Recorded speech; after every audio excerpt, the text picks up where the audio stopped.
Digital learning ক্লাবের SEO ব্লুপ্রিন্টের lesson 7 এ আপনাদের সকলকে স্বাগতম। লেসন 6 এ আমরা গুগল র‍্যাঙ্কিং ফ্যাক্টর এর 21 থেকে 40 পর্যন্ত দেখেছিলাম। আজকে আমরা এর পরবর্তী 60 পর্যন্ত দেখব। তো প্রথমে এখানে আছে নাম্বার অফ আউটবাউন্ড লিঙ্কস। আপনি কতগুলো আউটবাউন্ড লিঙ্কস বাইরের পেজকে দিচ্ছেন। আউটবাউন্ড লিঙ্কস কোনগুলো? আপনার ওয়েবসাইট থেকে কোন লিঙ্ক বাইরে পাস হবে তাহলে এটাই হচ্ছে আউটবাউন্ড লিঙ্ক। আমি যদি এখানে দেখেন, এখানে যদি গুগল সি সেট এখানে ক্লিক করি তাহলে এটা কিন্তু অন্য একটা ওয়েবসাইটে চলে যাচ্ছে, আর সেটাই হচ্ছে আপনার আউটবাউন্ড লিঙ্কস। আপনি কতগুলো আউটবাউন্ড লিঙ্কস আপনার একটা পেজ থেকে বাইরের ওয়েবসাইটে দেখছেন। এই পেজটাতে যদি দেখেন অনেকগুলো আউটবাউন্ড লিঙ্কস আছে, তবে এটা ঠিক না। আপনার হচ্ছে একটা ওয়েব পেজের ক্ষেত্রে সর্বোচ্চ 2 থেকে 3টা আউটবাউন্ড লিঙ্কস থাকা জরুরি, এর থেকে বেশি নয়। প্রথমত মাল্টিমিডিয়া কি? ইমেজ, ভিডিওস অ্যান্ড আপনার গ্রাফিক্স, ইনফোগ্রাফিক্স অনেক কিছু হতে পারে। আপনি আপনার পেজে যত বেশি মাল্টিমিডিয়া অ্যাড করবেন তত বেশি কনটেন্টটা হেল্পফুল হবে এবং গুগল র‍্যাঙ্কিংয়ের ক্ষেত্রে কিন্তু অনেক বেশি এগিয়ে যাবে। বিকজ মাল্টিমিডিয়া অ্যাড করলেই আপনার অন্যান্য কিছুর ক্ষেত্রে সেও এটা ইউজারের জন্য অনেক বেশি হেল্পফুল হয়, অনেক বেশি রিডেবিলিটি হয় কনটেন্টটা। এবার হচ্ছে number of internal links pointing to page. কতগুলো ইন্টারনাল লিঙ্কস আপনি আপনার একটা পেজের মধ্যে পয়েন্ট করতেন। ইন্টারনাল লিঙ্কস কি কোনগুলো? ওবিএল হচ্ছে আপনি যখন আপনার পেজ থেকে বাইরের একটা ওয়েবসাইটে লিঙ্ক দিচ্ছেন, আর ইন্টারনাল লিঙ্কস হচ্ছে আপনি আপনার একটা কন্টেন্ট থেকে আপনার পেজের অন্য কন্টেন্টগুলোকে যখন লিঙ্ক করতেছে, ওইটাই হচ্ছে internal linking. As an example এখানে দেখেন ইন্টারনাল লিঙ্কস নামে একটা লিঙ্ক করা আছে। তো আমি যদি এই লিঙ্কে ক্লিক করি তাহলে কিন্তু সেম ব্যাক লিঙ্ক করে একটা ইন্টারনাল লিঙ্কসের কন্টেন্টই এখানে চলে আসতেছে। তো এটা কিন্তু বাইরের কোনো ওয়েব পেজে যায় নাই, যার ফলে এটা হচ্ছে ইন্টারনাল লিঙ্কস। এরপর হচ্ছে ব্রোকেন লিঙ্কস কোনগুলো? আপনি অ্যাজ অ্যান এক্সাম্পল আমি একটা ওখানে ওয়েবসাইট এর ইউআরএল লিখে সার্চ করলাম, যেটা কিন্তু গুগল আসলো না। এটা হচ্ছে ব্রোকেন লিঙ্ক। যেমন আমি যদি এখানে যদি ব্যাকলিংকের ক্ষেত্রে এগুলো সব কেটে দিয়ে যদি এখানে একটা ব্লকস লিখি,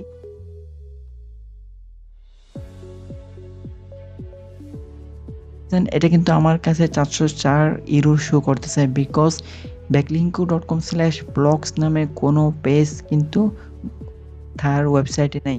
কেউ যদি এই লিঙ্কটা যদি আপনার গুগলের কাছে ইন্ডেক্স হয়ে থাকে, কেউ এই লিঙ্কসে আসবে তখন কিন্তু ব্রোকেন লিঙ্কস হিসেবে কাউন্ট করবে। আর আপনার ওয়েবসাইটে যদি ব্রোকেন লিঙ্ক থাকে তাহলে সেটা কিন্তু আপনার ওয়েবসাইটের র‍্যাঙ্কিং এর অনেক বেশি এফেক্ট হয়ে থাকে। তাই আপনার ওয়েবসাইটে যেন কোনো ব্রোকেন লিঙ্কস না থাকে। রেড কন্টেন্ট আপনার আপলোড করতেছেন, রিডিং লেভেল কতটুকু? যদি আপনি দেখেন এই ওয়েবসাইটের এই কন্টেন্টটার রিডিং লেভেল কিন্তু বেসিক লেভেলে আছে, এটা আমাদের ক্ষেত্রে পড়া এবং বোঝা একবারে ইজি, একদম সহজ হচ্ছে। তাই আপনি একটা কন্টেন্ট এটা রিডিং লেভেল কোন লেভেলে লাগতেছেন, কি বেসিক নাকি ইন্টারমিডিয়েট নাকি অ্যাডভান্স, তাই আপনি চেষ্টা করবেন ইন্টারমিডিয়েট লেভেলে রাখার জন্য। তাহলে ইন্টারমিডিয়েট লেভেলের কন্টেন্টগুলো একটু সবচেয়ে বেশি। এফিলিয়েট লিঙ্ক, অনেক অনেক কন্টেন্ট কিন্তু গুগল র‍্যাঙ্ক করে, যেগুলো কিন্তু অ্যামাজন এফিলিয়েট লিঙ্কের করে। আপনি যেন অতিরিক্ত এফিলিয়েট লিঙ্ক আপনার কন্টেন্টে ইউজ না করেন, তাহলে কিন্তু আপনি গুগল দেখবে যে আপনি একটা ওয়েবসাইটকে অন্য একটা ওয়েবসাইটের এফিলিয়েট লিঙ্ক আপনি গুগলের থ্রু, তাহলে কিন্তু তার ফলে আপনার ওয়েবসাইট গুগল র‍্যাঙ্ক করাবে না। আপনি চেষ্টা করবেন কিছু কন্টেন্ট অবশ্যই আপনার ইউজারের চিনতে পারবেন না, যার মাঝে মাঝে আপনি কয়েকটা এফিলিয়েট লিঙ্ক ব্যবহার করলেও পারেন। এরপর আছে HTML ইরুটস বা WPC ভ্যালিডেশন। আমরা যখন ওয়ার্ডপ্রেসে অনেক বাইরে থেকে আপলোড করি, এটা কিন্তু ওয়ার্ডপ্রেসের সাথে হয় না, তারপরে এখানে কিন্তু অনেক HTML ইস্যু দেখা যায়, এগুলো কিন্তু সলভ করা অনেক প্রয়োজন। আর একটা হচ্ছে HTML and CSS এর কম্বিনেশন HTML এর ইরর থাকলে কিন্তু সেটা গ্রাহকের ক্ষেত্রে অনেক সম্পূর্ণ যেরকম ওয়েবসাইট ওইটা কিন্তু শো না হতে পারে।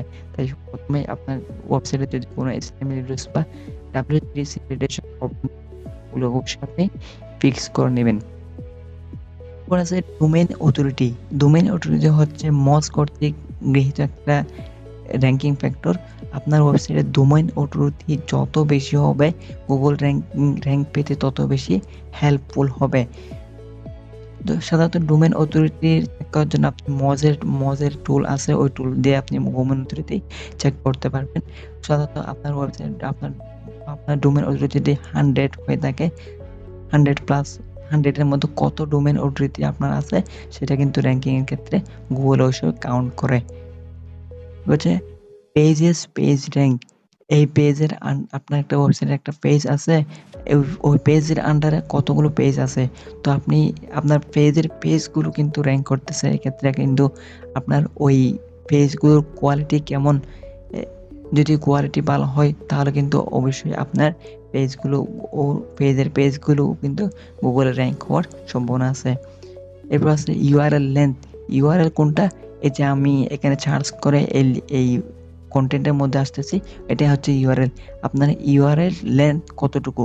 যেমন এটা যদি দেখেন, এটা একদম ছোট, একদম সিম্পল গুগল র্যাঙ্কিং ফ্যাক্টরস। অনেকেই দেখেন যে একটা ইউআরএল দিয়ে থাকে যেটা কিন্তু অনেক লম্বা হয়ে থাকে, যেমন ওই ইউআরএলগুলো 60-70 ক্যারেক্টার হয়ে থাকে। কারণ এই জন্য অনেকে কি করে, র্যাঙ্কিংয়ের জন্য যে ওয়েবসাইটের কন্টেন্টের টাইটেলটা আছে, ওই টাইটেলটাই কিন্তু ইউআরএল হিসেবে ব্যবহার করে, যার ফলে ইউআরএল লেন্থটা অনেক বড় হয়ে যায়। তাই আপনি চেষ্টা করেন ইউআরএল লেন্থটা একদম শর্টে রাখার জন্য, তাহলে কিন্তু গুগল রেজাল্ট শো করা অনেকটা সহজ হয়ে যাবে।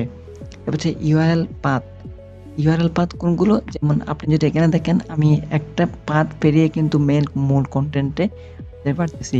গুগলের মূল হোম পেজ থেকে আপনার মূল কন্টেন্টে যাওয়ার জন্য কতগুলো পাথ পেরোতে হচ্ছে, এটা হচ্ছে ইউআরএল পাথ। যেমন এখানে কিন্তু জাস্ট একটা পাথ ইউজ করা হয়েছে। আপনার ক্ষেত্রে পাথ যত কম হবে, র্যাঙ্কিংয়ে তত হেল্পফুল হবে। এবার হচ্ছে হিউম্যান এডিটরস। অনেক ডিরেক্টরি বা ফোরাম ওয়েবসাইট থাকে যেগুলো কিন্তু আপনার হিউম্যান দ্বারা, মানে আপনি নিজে চাইলে ওয়েবসাইটে অথর ছাড়া অন্যরা চাইলেও কিন্তু ওখানে কন্টেন্ট দিতে পারবে, এডিট করতে পারবে বা অন্য কিছু করতে পারবে। যে ধরনের ওয়েবসাইটগুলো কিন্তু অনেক বেশি গুগলে র্যাঙ্ক হয়। যেমন অ্যাজ অ্যান এক্সাম্পল আমি যদি আপনাকে বলি, কোরা, তারপর উইকিপিডিয়া, এই ওয়েবসাইটগুলো কিন্তু আপনি চাইলে ওইগুলোতে কন্টেন্ট দিতে পারবেন, কন্টেন্ট এডিট করতে পারবেন, যার ফলে এই ওয়েবসাইটগুলো কিন্তু আপনি সবসময় গুগল র্যাঙ্কে দেখতে পাবেন। এবার হচ্ছে পেজেস ক্যাটাগরি। আপনার ওয়েবসাইটে অনেকগুলো পেজ আছে যেগুলোর ক্যাটাগরি, কোন ক্যাটাগরিতে আপনি রাখতেছেন। যদি আপনি রিলেভেন্সি মেনটেন না করেন ক্যাটাগরির ক্ষেত্রে, তাহলে এগুলো কিন্তু আপনার র্যাঙ্কিং এর ক্ষেত্রে এফেক্ট পড়তে পারে। যেমন এটা হচ্ছে আপনার একটা এসইও রিলেটেড কন্টেন্ট। আপনার এটার ক্যাটাগরি যদি আপনি এসইওতে না দিয়ে অন্য একটা ভুলভাল ক্যাটাগরিতে দেন, তাহলে এটা কিন্তু আপনার র্যাঙ্কিংয়ে হেল্পফুল হবে না। এবার হচ্ছে কিওয়ার্ড ইন ইউআরএল। আপনার ফোকাস কিওয়ার্ডটা যেন অবশ্যই ইউআরএল এর মধ্যে থাকে। যদি আমি এই কন্টেন্টটার কিওয়ার্ড জানি, তাহলে কিওয়ার্ড হবে গুগল র্যাঙ্কিং। এই কিওয়ার্ডটা এক্ষুনি ইউআরএল এ একদম সহজভাবে ব্যবহার করেছে। আপনি আপনার মেইন কিওয়ার্ডটা ইউআরএল এ অবশ্যই ব্যবহার করবেন। এবার হচ্ছে ইউআরএল স্ট্রিন্ট।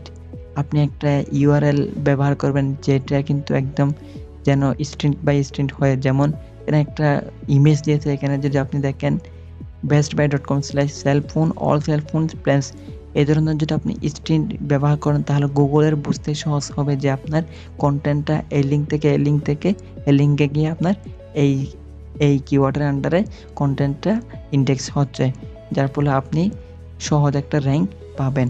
এরপর হচ্ছে রেফারেন্স অ্যান্ড সোর্স। যেমন আমি এই ইমেজটা আমি গুগল থেকে ব্যবহার করলাম। আমি যদি এখানে নিচে যদি লিখে দিই আপনার রেফারেন্স ফ্রম গুগল বা সোর্সেস বাই গুগল, তাহলে কিন্তু গুগল বট বুঝে নেবে যে আপনার কন্টেন্টটা অনেক বেশি হেল্পফুল, বিকজ আপনি বাইরের সোর্স কিন্তু এই কন্টেন্টে দিচ্ছেন ইউজারের অনেক বেশি বোঝার জন্য। এরপর হচ্ছে বুলেট অ্যান্ড নাম্বার লিস্ট। প্রতিটা কন্টেন্টের কিন্তু bullet and number list use করা অনেক বেশি গুরুত্বপূর্ণ। যেমন আপনি এই কন্টেন্টটা পড়তেছি, এখানে কিন্তু নাম্বারের দ্বারা কন্টেন্টগুলো দেওয়া আছে, যার ফলে এগুলো আমার পড়ার সুবিধা হচ্ছে। আপনাকে যদি এমন কোনো কন্টেন্ট দেওয়া হয় যেখানে এই পুরা ওয়েব পেজের যদি কোনো নাম্বার বা কোনো বুলেট লিস্ট না করে ডাইরেক্ট সরাসরি প্যারাগ্রাফের মতো দেওয়া হতো, তাহলে এই কন্টেন্টটা আপনার পড়া বোঝা অনেকটা কঠিন হয়ে যেত। এই ক্ষেত্রে আবার আপনার বুলেট অ্যান্ড নাম্বার লিস্ট কিন্তু অনেক ক্ষেত্রে হেল্পফুল হয়, যেটা আপনার ফিউচার স্নিপেট হিসেবে গুগলে র্যাঙ্ক হয়। এজ এক্সাম্পল, আমি যদি গুগলে লিখে সার্চ করি SEO চেকলিস্ট,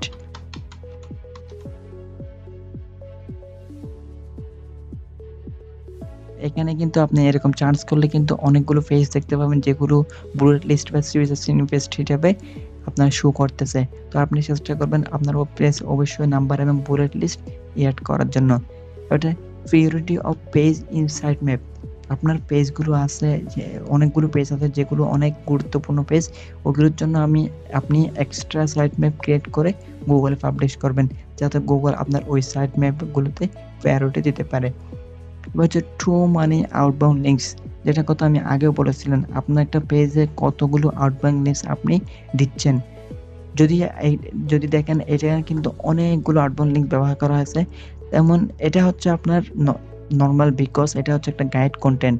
এটা না আপনাকে ইউজারের বোঝানোর জন্য বিভিন্ন টুলস ইউজ করতে হচ্ছে, বিভিন্ন পেজকে রেফারেন্স হিসেবে ব্যবহার করা হচ্ছে।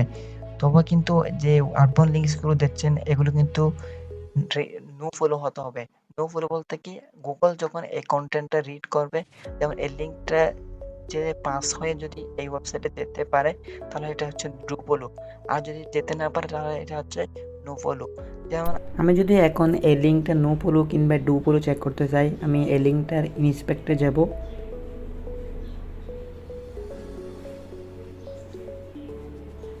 তো আপনারা এখানে কিন্তু দেখেন এই লিঙ্কটার আপনার রিলেশন আছে নো ওপেনার নো রেফারার, তার মানে এটা হচ্ছে অবশ্যই নো ফলো। আপনি 1000 ওয়ার্ড কন্টেন্টের মধ্যে চেষ্টা করবেন একবার থেকে দুইবার দুইটা ওয়েব লিঙ্ক দেওয়ার জন্য। যদি এত বেশি দেওয়া প্রয়োজন হয়, তাহলে আপনি চেষ্টা করবেন অবশ্যই নো ফলো বা নো রেফারার করে দেওয়ার জন্য। তো এই ছিল আজকে ভিডিওটি ভালো লাগলে অবশ্যই একটি লাইক করবেন, আর চ্যানেলটি সাবস্ক্রাইব না করলে অবশ্যই সাবস্ক্রাইব করবেন। আর ভিডিওটি শেষ পর্যন্ত দেখার জন্য অনেক অনেক ধন্যবাদ।